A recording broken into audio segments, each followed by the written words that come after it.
Anthony, I hear your lighting is no good. Is this the It truth? isn't. It isn't. I look washed out and look like I'm tired, and I'm not tired. How All are right, you? well, you've got about 15 seconds. Figure it out. I'm Anthony. Welcome to No Vacancy Live. That's my friend Glenn. You're watching the #1 show in hospitality.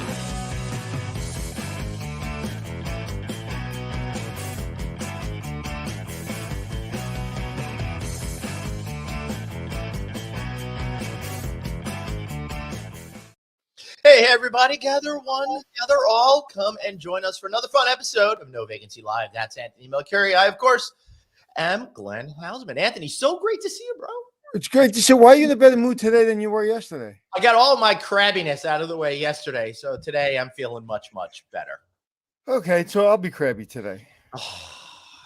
Really? Did you schedule this in advance with me? Because I'm not prepared here. No, I did not. So, tomorrow we have a guest on that will make us all less crabby. Louis Lombardi, who's a friend of mine, is an actor. Look him up, Google him. He'll be on tomorrow, and all we have to do is say, "And ladies and gentlemen, Louis Lombardi," and then just get out of the way. That's excellent. I'm looking forward to that. And then Thursday, we're going to be over at the Garden City Hotel, and we're also going to be recording a special broadcast with the one and only Chip Rogers over there, who runs the AHLA. I wonder when we're going to run that show. Probably right away is kind of my Probably, guess. yeah. Well, let's run it. I don't know, whenever you want. We'll figure it out. Run it Friday. Yeah, we could probably run it on Friday. So maybe you'll get a double dose. Oh, I'm not even going to be doing a show on Friday night. So maybe that is the perfect solution. What are you doing Friday night, Glenn? I'm going to see Genesis over at the new UBS Arena. Oh, that's right. And he's how is Phil Collins? He's not moving too much, right? No, he sits. He threw his body off or something like that. He made some sort of movement at some point, he said, while playing the drum kit. And ever since then, just hasn't been the same. He's got his son, who's 20, playing drums on this tour. And apparently I hear he's freaking phenomenal. Old timer Darryl Sturmer is still with them, which is kind of But he's still going to be on stage, right? Yeah, he just sits there and sings the songs. I heard from my friends that went to Madison Square Garden on Sunday night. Great show. I hadn't heard that prior to this performance, so maybe they're getting better. I'm kind of excited. Can't wait. Good. Well, you're a concert man, so I enjoy your concert. Yeah, well, I'm very excited about that. And while you guys are enjoying me going to the Genesis concert, why don't you guys think about getting investing with Radisson Hotels Americas over there? They've got a lot of great brands. They will help your portfolio be more successful. Phil Hugh, Chief Development Officer, and Jim Alderman, the CEO, are ready to talk to you. Check them out at RadissonHotelsAmerica.com/EN-US/development.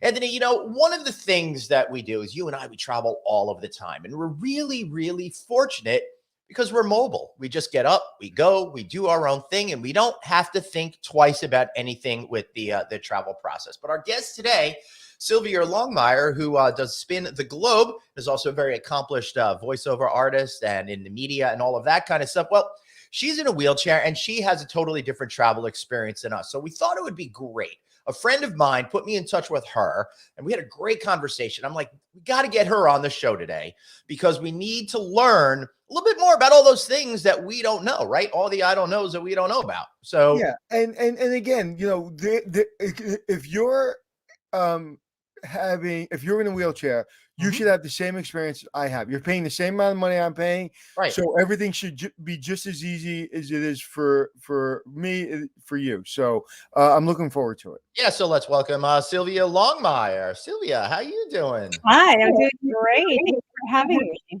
It is so great to see you. Look at you, voiceover artist in your home studio. I don't know whether you're going to record a show or pick out a sweater to wear. I was going to say, is that your home studio or your closet? It is. It is. I got it all set up in here, and yeah, it's very, very economical and efficient. So my buddy Corey, he does voiceover stuff, and he has the same thing. He's got a closet with everything in it. So sometimes he goes in, he does his voiceover and changes at the same time. It's pretty good stuff. When I did my voiceovers in Manhattan, they put me in a booth so small I had to go outside and change my mind. Sure, it wasn't a New York City hotel room. Yeah, this is the pandemic special, as they call it. Right. All right. So Sylvia, I love your spirit. You don't let anything stop you, and you freaking love traveling so much. And that's why I love talking to you so much. I mean, you're just super smiley. Nothing is going to stop you. But, you know, traveling it out there, you have unique set of challenges that Anthony and I and a lot of other folks don't have. So tell us a little about overall what the travel experience is like for you. And then we can start to drill down into some of the things. And what does spin the globe mean? And Yes, what does spin the exactly. globe? So it's kind of a play on words. So, spinning the globe around for as far as travel and looking for places to go, but also the fact that I'm on wheels. So I'm literally spinning on my wheels as I travel around the world. So. Mhm.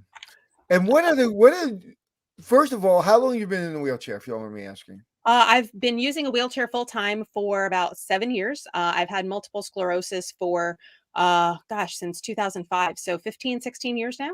And then, slowly started using a cane, then a walker, and then started using the wheelchair about in 2013, 2014. So is it getting better in travel? Like, are people more accommodating, or restaurants and hotels around the globe more accommodating or less accommodating? A little bit, and in response to the first question, the biggest thing that's involved in accessible travel is planning.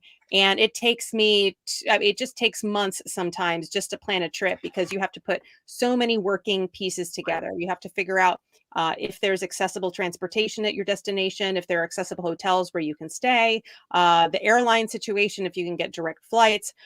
Sometimes things cost a lot more money to do, especially in the transportation area. Finding out if there's anything that you can do as a wheelchair user. And a lot of this is more challenging when you travel to foreign countries because they don't have the ADA. So sometimes it's easier, but there are plenty of places in the United States that it's just really challenging despite the laws to try to help us. So that's the common thread and the most overarching characteristic of wheelchair travel, especially traveling alone, which is what I usually do. Case in point, Sylvia, the New York City subway, for example, right? Oh You really have to plan that because very few stations are really fully accessible. Yes, I think about 25% of the stations are accessible, and out of those, the elevators are working maybe half the time. Right. Fortunately, New York City has a lot of accessible taxis. I was just there maybe a month and a half ago, and it was no problem for me to get around. It never took longer than 10 minutes for me to get an accessible taxi, so that's the good thing. Wow, Great. that's And all the buses are accessible. Yes, all the buses are accessible, absolutely, and inexpensive. So. right. Yeah. So, Anthony, before we get into some more of the specifics here, I got 3 words for you that are going to make you fall in love with Sylvia: Air Force vet. Really? I love you. Yes. Let me see. Where were you stationed? I was stationed. My first assignment was at Langley Air Force Base in 97 to 99.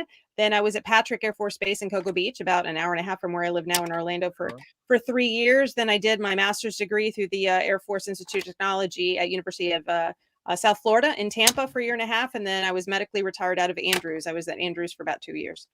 Okay, I was. What rank were you? Captain. I was retired as a captain. Yeah, I was going to say you were an officer. I knew immediately. I was in from 86 to 90. I was at Whiteman Air Force Base. I was there when we got the orders that it would be a stealth base. So I was the protocol officer, and you know what protocol officer does. So I poured coffee, which is very hot, so dangerous stuff. And but we were a nuclear base before we were a stealth base, and we had, during kind of the arms race that then we were getting rid of ICBMs, there was a Russian 4-star general in charge of the nuclear program for Russia that came to Whiteman, and it was the only time before or since that a Russian general was in a nuclear silo on American soil, and I was in that silo with him. So as a protocol officer, because I had to make sure his coffee was warm. But so the Air Force is great, and thank you for your service. Oh, thank you for your service as well. Yeah, I wanted to go to Hawaii. They put me in Missouri, but it was probably the best thing ever happened. I got my degree. I'm actually in the Air Force Hall of Fame. Oh, really? Yep. That's really cool. I don't talk about it, and I haven't gone because of COVID, but I was inducted into the Air Force Hall of Fame. And see, all you need to do is get a TV show, and all of a sudden it's kind of ridiculous. I'm on the wall with like 4-star generals and Medal of Honor winners, and I had a TV show, and all of a sudden they asked me to be on. So that's pretty cool. That's pretty cool. I love it. I'm on the Hall of Fame here at the Houseman Hotel. Well, that's okay. My ego's very tiny, so. But he knew that would make a difference. Listen, I say it all the time. especially now. I truly believe every single person should go in the military for at least 2 years, like they do in Israel.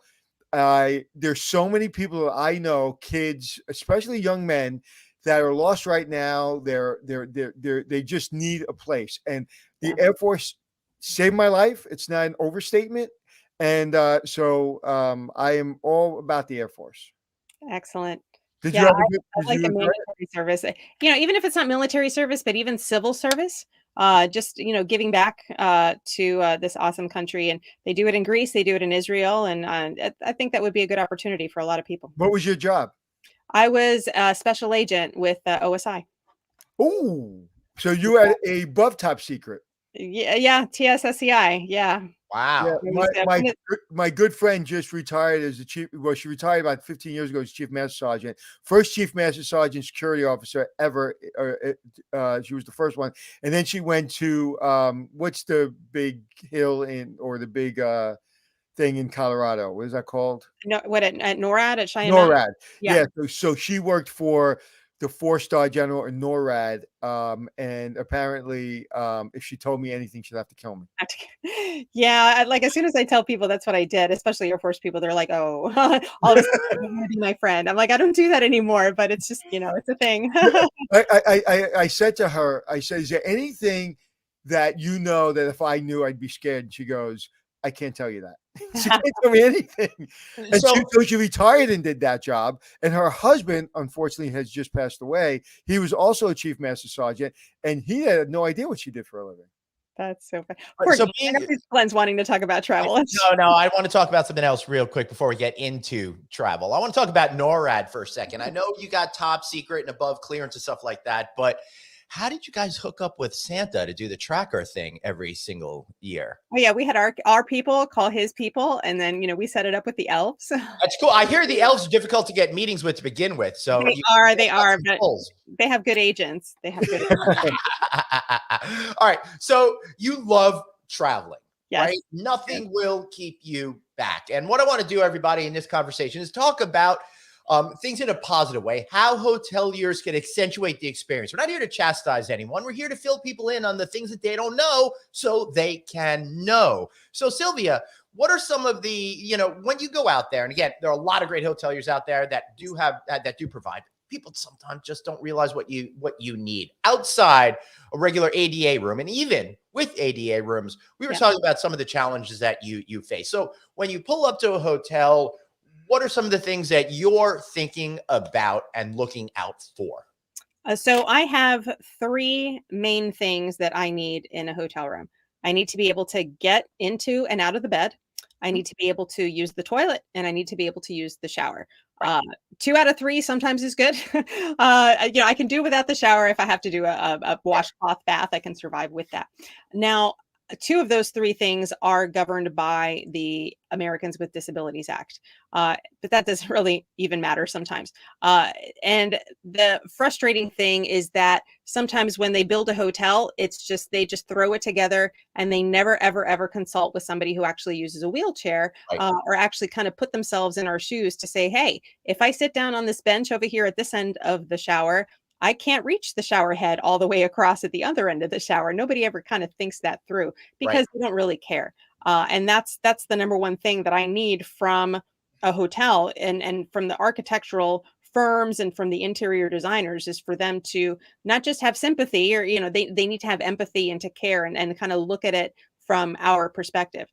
Bed height is not governed by the ADA. There's a recommended height. And again, it's it's not a one size fits all kind of thing. For wheelchair users who want to transfer into the bed, we need it lower. But for senior citizens and people with hip problems or somebody who needs to be moved and changed by a caregiver, sometimes higher is better. But adjustable beds, forget it. And then there's the furniture, not governed by law. But if you put a big couch in front of the curtain pulls and I can't close the curtains and I'm traveling alone, or if the thermostat is too high and I can't reach the thermostat to adjust the temperature. Now, I travel alone, which is maybe kind of odd for a wheelchair user, but even if I wasn't, I want to be able to do things myself. I don't want to rely on somebody else to shower me or to close the curtains for me. I'm independent. I live by myself. I run 3 companies. I'm a single mom. Like, I want to be able to be in a hotel room alone without having to depend on somebody else to do those things. And they just don't really put themselves in our shoes or just want to go by the bare minimum many times.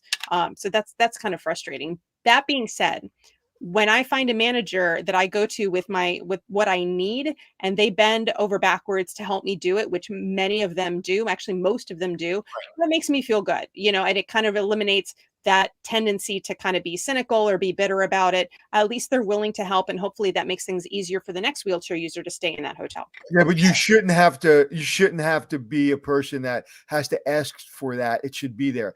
They're not giving you a discount, right? So Depends. It depends. Sometimes they give me a discount on the room. I have yet to be fully comped for the room, even if I can't shower the whole time that I'm no, but I'm staying. saying they discount you after there's a problem. What I'm saying is when you pay for that room, that's not a discounted room. Oh, no. So, right, No. right. So, and you said it, and I'm glad you would know better than anyone. But as a person that's been, on the ground floor of developing hotels and running hotels, when they think of the accessible rooms, there's a checkbox that they check. Yeah. And it's done. And are we getting fined? Are we getting in trouble? No, good, done. No one cares. Yeah. I can't agree with you more. Right. But let me just defend hoteliers for a second. It's not that they don't care. It's just they're not even thinking about it. Right. So because they don't care. If they were in a wheelchair, they would care. Right. Right. No, I'm not saying it's illegal. I know. They don't care. It's like, I don't really care what you go through every day to brush your hair. Right. I have no hair. I don't care about it. Right. So what we should do is, because this is a serious thing, we should care whether we're in a wheelchair or not. And I'll be honest with you, the hotels I've developed that are accessible, I cared that we did it right and we did it by code, but I never, I do look at a room as a person that is not in a wheelchair to make sure everything is where it should be. But I've never looked at a room from a person that sits in a wheelchair. And I guarantee you, every hotel I do from now on, I will. Right. I think that's a really interesting point. I went to a hotel this summer that had recently opened, and I found myself in an ADA room for some reason. And I don't think the property was sold out, but I did notice that it looked like it was kind of put together haphazardly, and they were trying to meet code, but I wasn't quite sure that they were able to. Do you find a lot of hotels that kind of fall short of the mark, aside from the non-legal things that we've been talking about? Oh, all the time. I would say, and I mean, I stay in before COVID, I was staying in a hotel room, maybe 100 to 130 days out of the year. Wow. Yeah. I travel. Like us. Yeah. I travel a lot. I was gone for 5 business or leisure? No, well, it's both. I'm a travel blogger. So when I want to go on vacation, and I blog about it and write about it. So it's kind of both. And then over the summer, I went on a 39-day road trip with my 2 boys. We did 18 states, 6,500 miles, 39 days. So we stayed in 21 different hotels, and it was crazy. So roughly 50% of the time I can't take a shower, even if it's a roll-in shower, because they don't put the shower controls and the shower head, or there's no bench, and they have to bring in a shower chair. Even though the law says there's supposed to be a bench attached to the wall. With at least 50% of the time, it's just not a thing. What brand does it the best? But, I recently discovered Home2 Suites by Hilton. They're a relatively new, spin-off chain or whatever. They are absolutely my favorite. And every time I've stayed there, it's been amazing. The shower's good, the beds are low, tons of space in the room. So that's really become my favorite. And AC Hotels by Marriott. I stayed with them for the first time in Copenhagen. So I know they were their European chain, and now they're bringing more AC hotels here to the United States. And I stayed with them in Miami in March, and it was absolutely fabulous. So those are my top 2 right now. But yeah, Home2 Suites, anytime I can stay in one of those. That's my go-to right now. Well, congratulations to Leonard Goose, who runs that brand for Hilton. He's a really cool dude. He's supposed to be on our show soon, but I'm looking at our calendar. Didn't we have the AC brand leader on recently? Yes. Yes, we did. You don't Yes. remember, but we did. You do a lot of shows, Anthony. I think Well, tell Mr. Goose that I said hi and thank you very much. I will. Absolutely. That's He's great. really That's awesome. great. I don't want you to out the brands that don't do it well, but is there a brand that does it really, really poorly that you would never go to? The reason that I can't do that is because, as you well know, 90% of the hotels are franchised. Right. So there's no consistency between, like particularly in 3-star, 4-star hotels, there's no consistency in between hotels with the exception of maybe the branding Right. and the type of bed and stuff like that. So they're all constructed differently and they're all owned by the franchisor. And they're the ones, if we have to file an ADA lawsuit, they're the ones that get sued, not the hotel chain.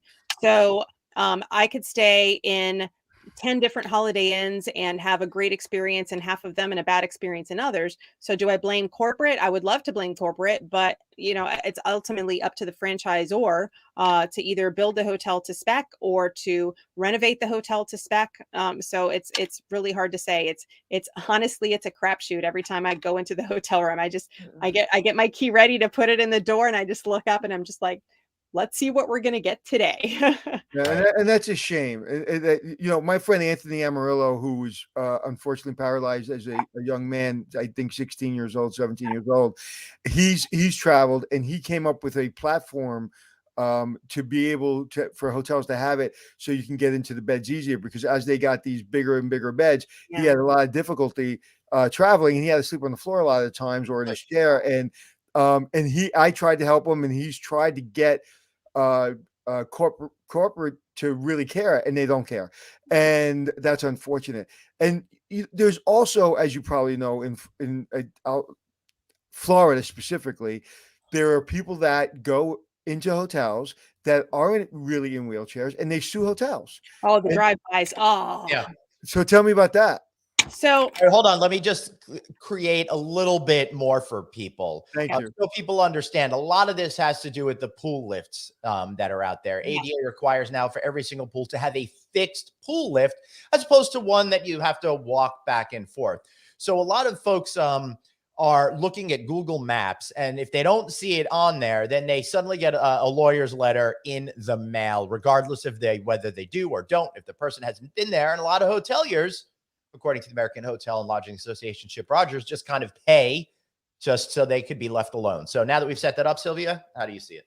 So when you find, and to add to that context, when the ADA doesn't have any audits or any inspection arm or anything like that. So the only way to enforce the ADA is for the burden is on the actual person who has the disability to file an ADA lawsuit against that company or against that business if they are not in compliance.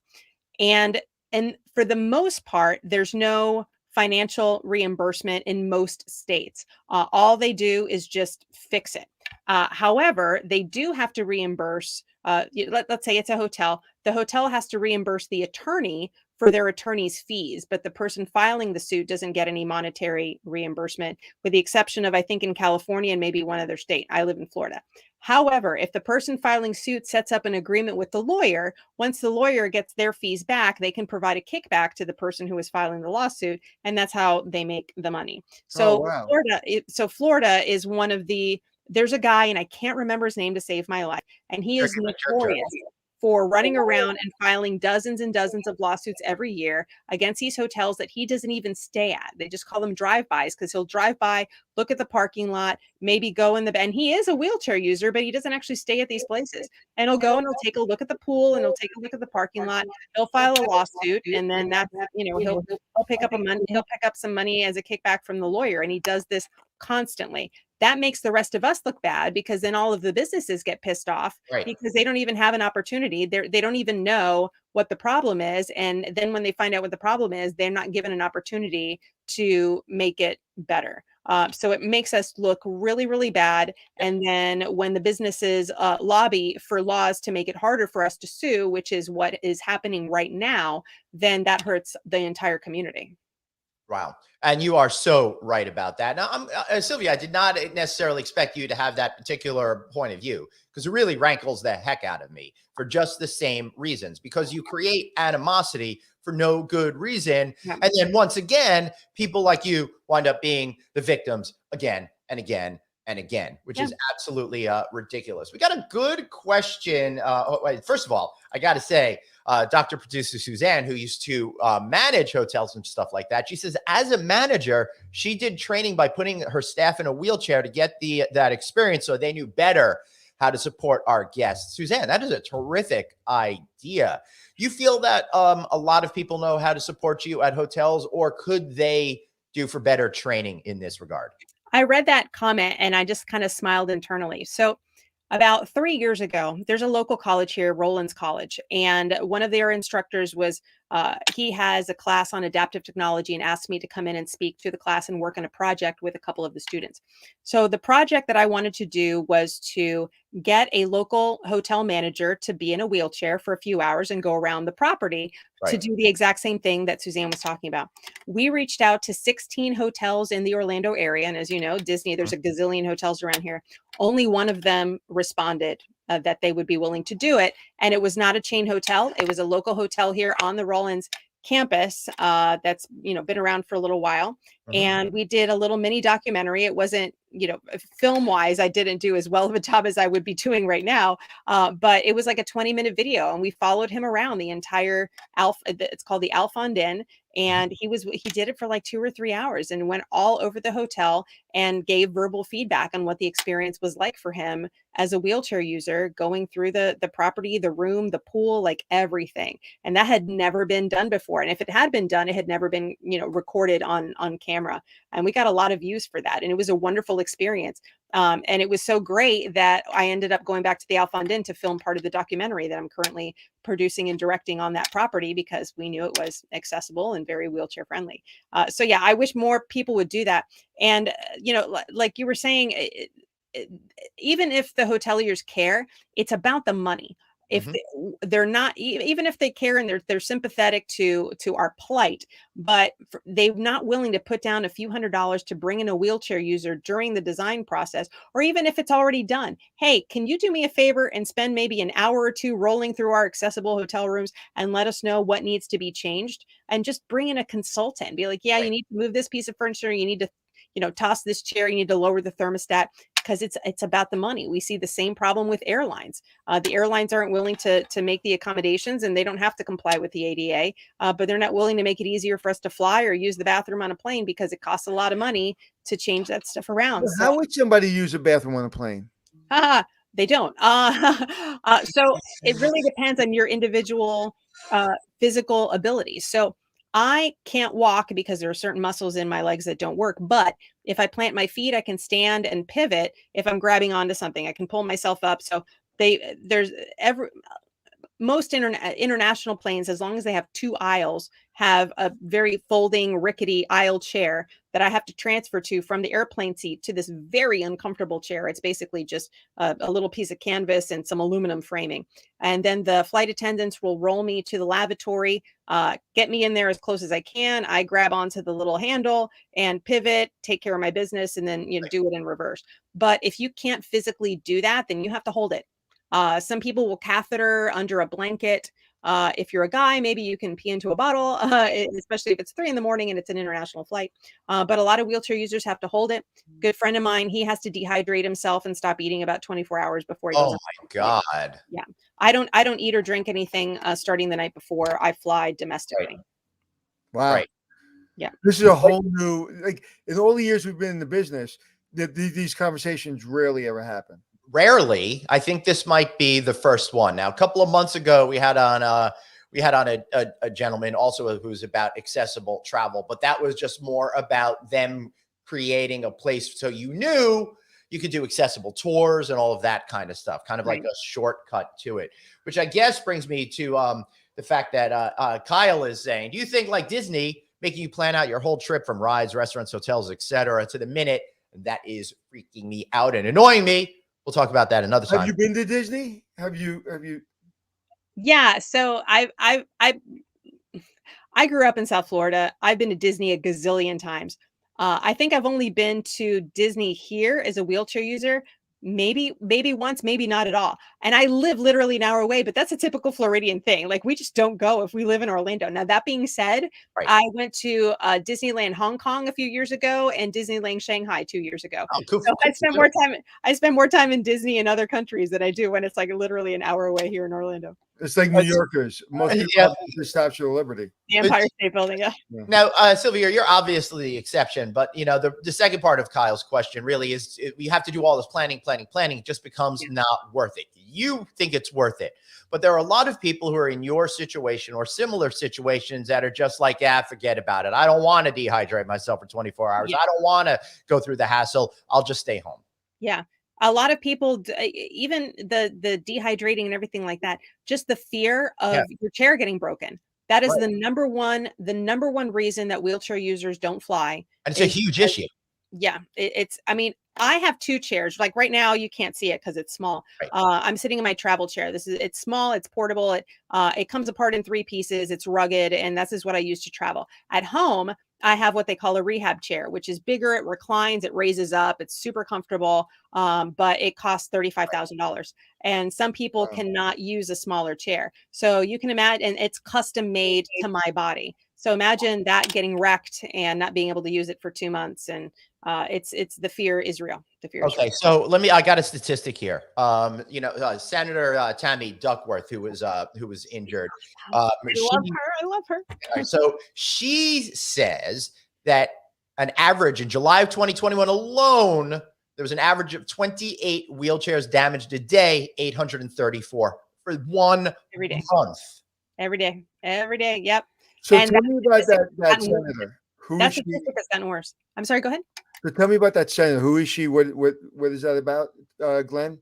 The young lady you just mentioned? Oh, yeah. She, I believe she was injured in a Black Hawk helicopter that she was co-piloting in Iraq. Yeah, she's a senator for Illinois, and she is our hero, and she's one of the proponents of the Air Carrier Access Act. And is trying to push for an amendment to the Air Carrier Access Act to make it easier for us to use the lavatories and increase our rights when it comes to flying. So, she's the only senator in a wheelchair, and she is a huge advocate for accessible travel. She's my hero.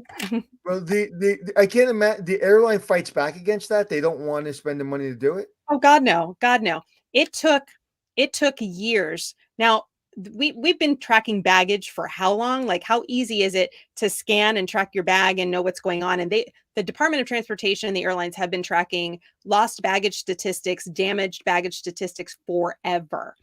When they initially introduced that requirement to track wheelchairs and the damage and loss of wheelchairs, the airlines pushed back on it for years because of the lobby groups, because it would make them look bad. Second, it would cost money to implement the system. And then finally, they started doing it in December of 2019, I believe. Wow. And when the numbers started coming in, they were not good. So back then, for the first 6 months, they were at about 25 chairs a year, and now they're a day. Now they're at like 26, 27, 28 chairs a day. So it's not getting any better. And I've done the graphing, and I track them every month, and I put them into a nice little spreadsheet and do it so I can see which airlines are improving, which ones are getting worse. But yeah, it's pretty steady because the number, and I've written blog posts about this. The number one priority is getting that plane turned around. And the baggage handlers aren't that motivated unless they have some kind of personal stake or a relative or somebody in a wheelchair, because it's their job. Sylvia, I believe there's a fatality recently due to that. The wheelchair was broken and the poor woman was sat in a different way, and it was just downhill after that, right? It was. She passed away a few weeks, I believe it was 2 months later, because her wheelchair was custom fit to her body. Right. And because she had to be in a backup chair that wasn't suited to her body, she ended up having medical complications from that. And she passed away. I think it was 2 months after. Yeah. Super tragic. My God. Yeah. Oh, yeah. I didn't even know this existed. Like, this was a thing. Oh my God. When you went back to that hotel and the Joe manager was rolling around, what was the biggest takeaway for him? What did they realize that they had to fix? Fortunately, they didn't have much to fix, which was great. The bed height was good. He was taking a look in the bathroom. Maybe there was one thing or two in the bathroom. I think even in an accessible, even if everything is absolutely perfect, 99 times out of 100, the shower head will always be at the up position, highest up. So I still have to have somebody come in and bring it down for me, or I try to use my grabber to take the shower head out. So maybe some spacing with the furniture, a few more outlets for, I like having 2 outlets by the bed. One, because I need to plug in my power chair and charge it. And then I need another outlet for my cell phone to have it next to the bed. So sometimes the outlets aren't conveniently located, but structurally, as far as the requirements for ADA, they were really good. So they really didn't have a whole lot, but it was still eye-opening for him. The number one thing that I noticed for him, because he was in a manual chair. I'm in a power chair, so I always have a free hand, but manual wheelchair users don't. So just him getting through the door, because a lot of times hotel doors are heavy because they're fire doors. So him trying to open the door with one hand and roll himself into the hotel room with one hand was almost comical to watch. And he ended up needing some help. And he just looks at me, he's like, "How do you do this?" I'm like, "Hey, I got a power chair," but a lot of them don't. And again, people just assume that there's always somebody there to open the door for a manual wheelchair user, and we just want to be able to do it ourselves. You have an airline that is better than maybe other airlines that your favorite airline that's a little bit easier, or people a little bit nicer? Yes, I am a huge fan of Lufthansa. Now, that being said, I spent a lot of time in Europe. Pre-COVID, I rarely flew domestic. I would fly domestic maybe once a year if I had a conference to speak at or attend or something like that. But I spend most of my time abroad. Lufthansa is incredible. Singapore Airlines, I've flown them several times. They're amazing. I've flown Air New Zealand once because I was going to New Zealand. I wish they flew everywhere. But yeah, Lufthansa and Singapore Airlines are phenomenal. What makes them phenomenal? The service and the efficiency. I mean, they're German. Come on, Frankfurt. I've been through Frankfurt Airport more times than I can count. They have a dedicated lounge for wheelchair users and people with disabilities, and they have a ticketing service there. They have the system down pat. Yeah, they come and get me. They treat my wheelchair very well. They're very efficient in bringing the chair up to the plane in Frankfurt when I land. I never have to wait for more than half an hour. They've just got the system down. They're polite, they're efficient, and I've just never had any problems with them. And I just love them. So when you're waiting for your wheelchair, where are you waiting for your wheelchair? So funny that you asked me this question, because just today I posted an Instagram story about how you're not a real wheelchair traveler until you have the airlines threaten to call the cops on you. And I've had that happen twice. What? Oh, it's hilarious. So the airlines don't have to abide by the ADA. They abide by the Air Carrier Access Act.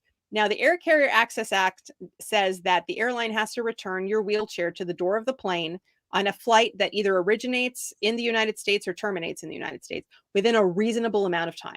Now, reasonable amount of time is generally thought to be half an hour, but it's subjective. So I get on and off the plane using a very uncomfortable aisle chair that they strap you in like Hannibal Lecter. That's the ones that they provide you with that fits in the very narrow aisles. Exactly. And they're different from airport to airport, but that's how they get you on and off. So if I get off the plane in one of those aisle chairs before they bring my wheelchair up, I could be stuck sitting on the jet bridge in an extremely uncomfortable aisle chair. Sometimes if I've been on a plane for 12 hours and it's really, really, really uncomfortable. And it can be really cold or really hot in that jet bridge too. Exactly. Without knowing when they're going to bring my chair. So I sit on the plane and I wait for them, and I don't get off that plane. I learned the hard way. And the vast majority of wheelchair users don't even know that they have this right, and they don't even know about the ACAA. Mm-hmm. So I sit there on the plane and I go, "I'm totally comfortable. I'll wait right here with your lovely flight crew until they bring my chair to the door of the plane." Well, in some airports, I'm going to call out Miami International Airport because it's a nightmare there. Mm-hmm. They say, "Oh, well, because of the way it's set up, and we can't bring it up the stairs, and we got to send it to customs, and we got to do this, and we can't bring it." I'm like, "No, you can bring it. I know you can bring it. I'll wait here." Right. I waited on that plane for over an hour, and finally the airline representatives would come on the plane, be like, "You're holding the plane hostage, and we're going to call." Oh, you're holding me hostage. Now we're going to call the police. And you know what I did? I grabbed my phone. I said, "Here, I'll give you the phone number. Call the police. Go ahead. Let's see how this works out." But Glenn made a really good point. They're holding you hostage. Pretty much. And I'm like, I had been on a flight from the first time from Portugal. I've been on that plane for 10 hours and I really had to pee, but I'm like, I don't care. I'll have an accident right here. It's like they were desperate to get me off that plane. I'm like, well, And bring you me said my Miami? You say the airport was Miami International? Miami. Yeah, it's happened twice there. It's just the way that it's physically laid out. It's a pain for them to do it, but I don't care. That's your job. Right. They just wanted to send my chair to customs baggage claim and roll me out there to go get it. I'm like, no, this is the hill that I'm willing to die on today. Good for you. Wow, good for you. And it's good that you're blogging about it and people know that their right is. Yeah.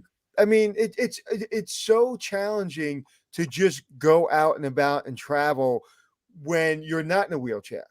When you're in a wheelchair, it's so much more complicated. And then for people to not really understand the circumstances, and like if I saw you on that, waiting for your wheelchair, I don't care who I was, I would run around the airport to get you your wheelchair, not because I'm afraid that the plane's going to be delayed, just because I'm a human being. Yeah. Yeah. If only there were more people like you. There are a lot of people, good people like me, but but unfortunately, you run into the people that just don't really understand and don't really care. I see sometimes where when they let people on the in the airport that need more time on the plane in wheelchairs or with young children, whatever it is, and you see that guy that's in first class that just wants to get on the plane, and like he's getting in people's way, and it's like just let them on the plane. Yeah. Like, why are you trying to outmaneuver a wheelchair? Just let him get on a plane.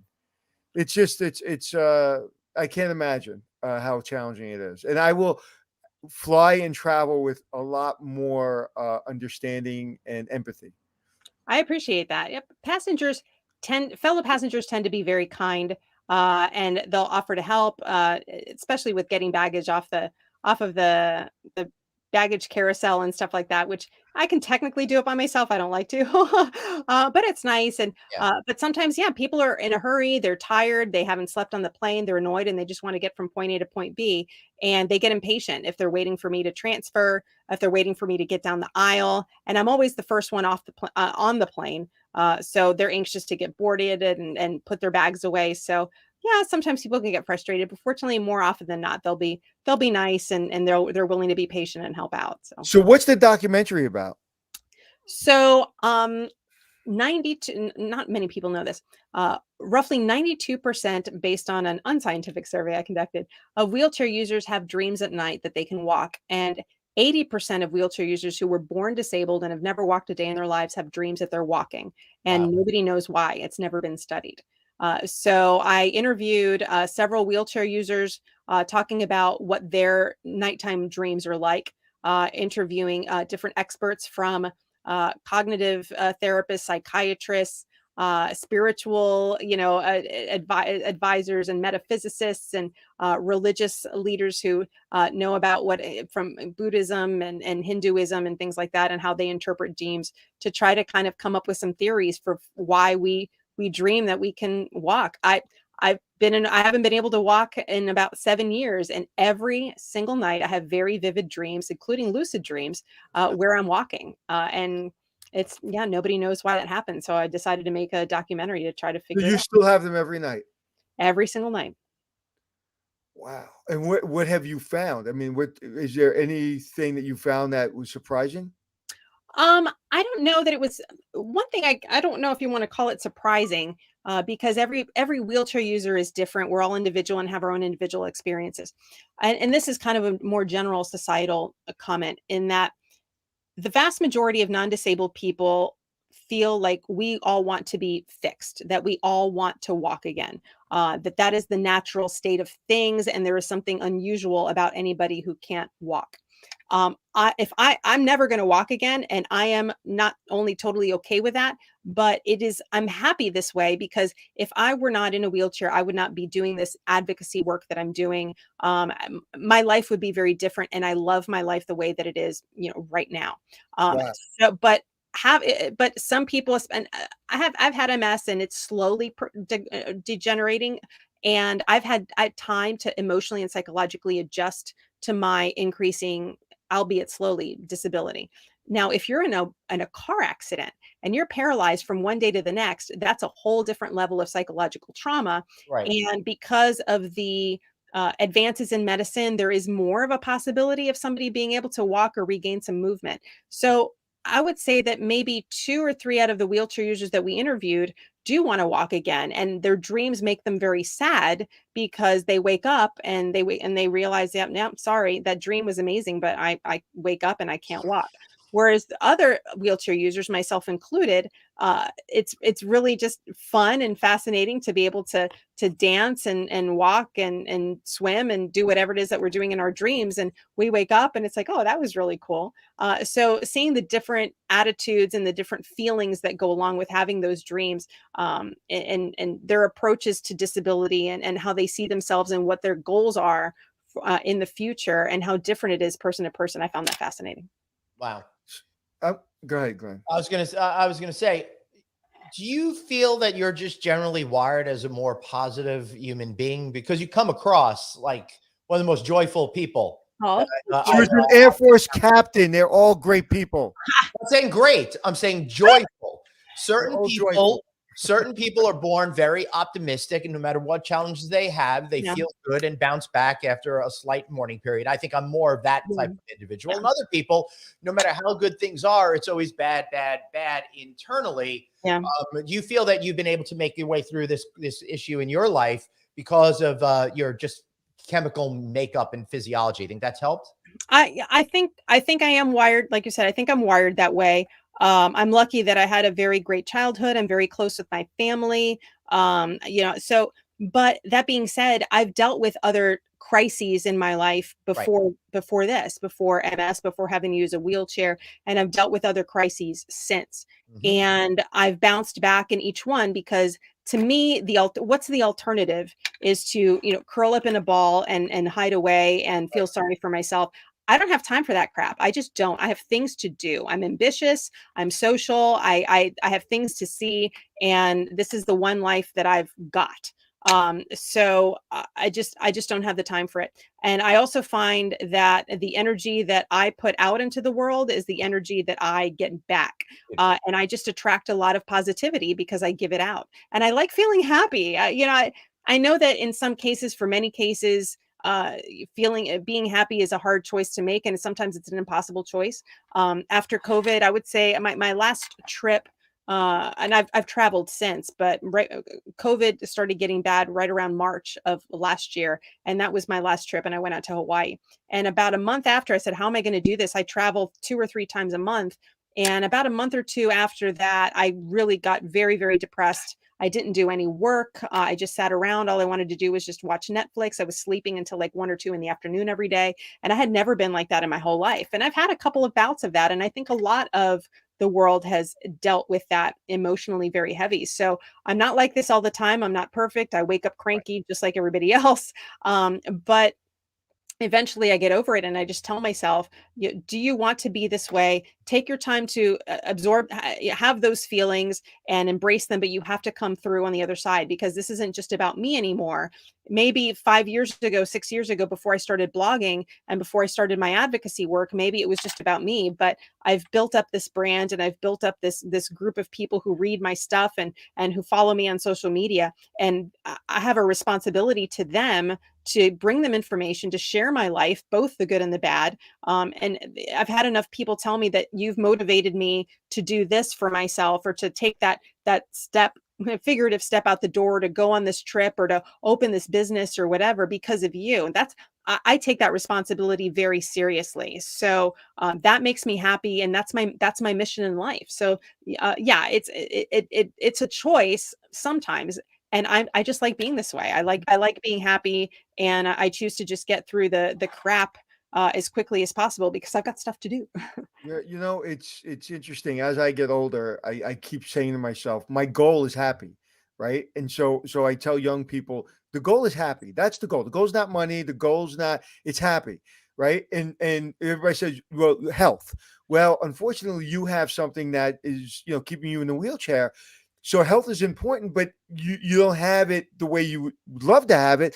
So, but you still choose happy. So Yeah. I always say, happy is the goal. It's not anything else you have to, because it's yours to choose. No one can give it to you. The only person that can choose Comes it from is inside. you. Yeah. It comes from inside. And like you said, what are the other choices? The other choices are so, like, to me, they're so burdensome. It's not even, there's no other word I can think of outside of burdensome.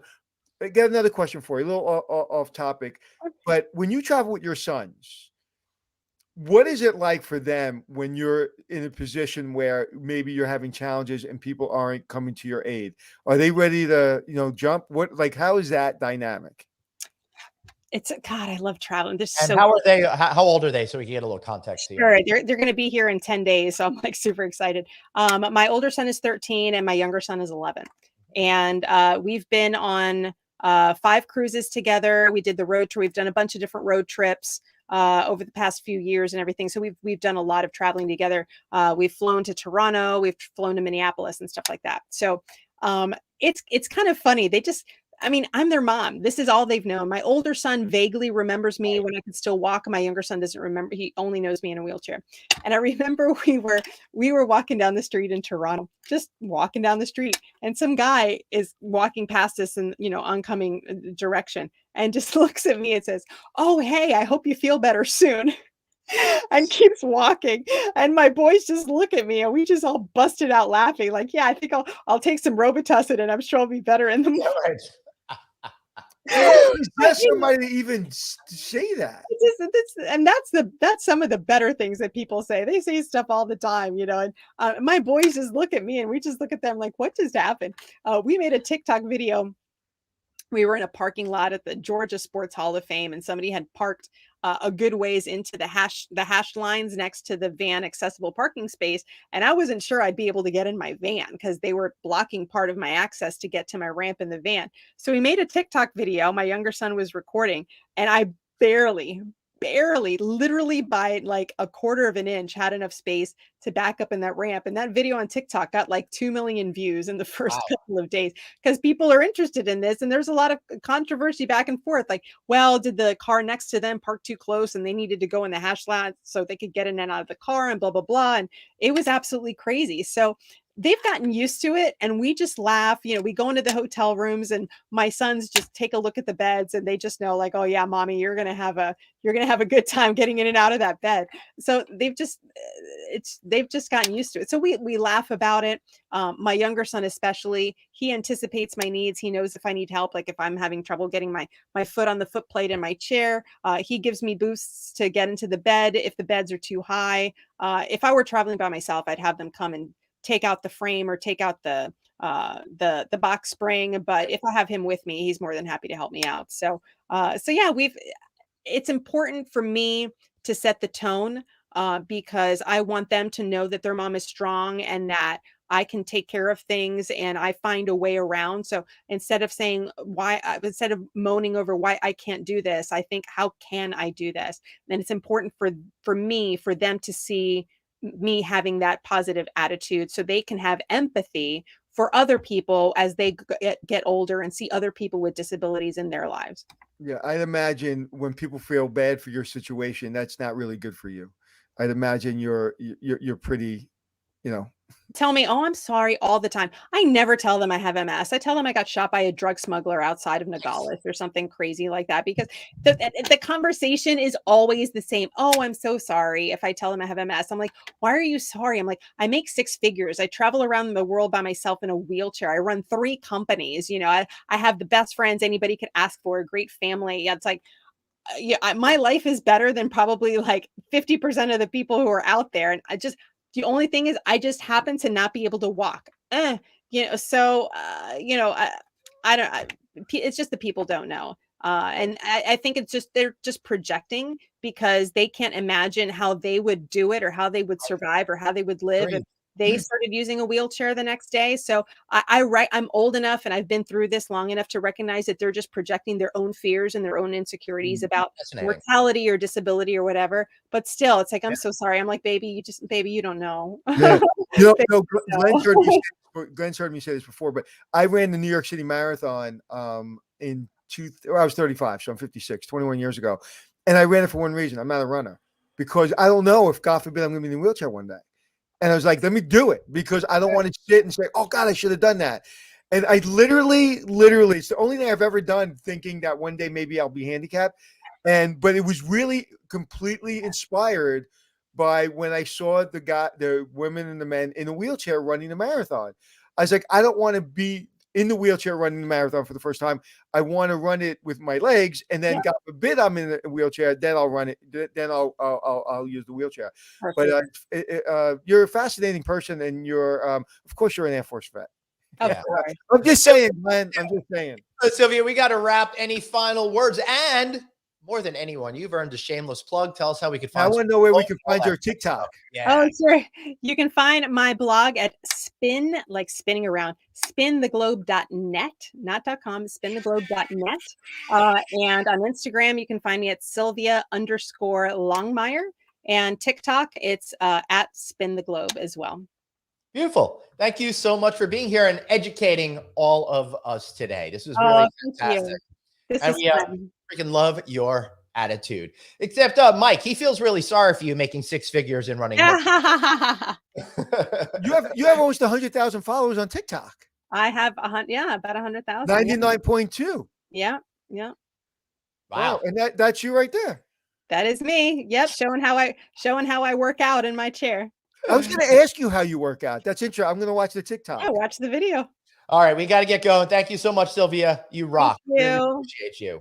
That was awesome, Anthony. That was amazing, inspiring, and someone that's having a bad day because their coffee wasn't good.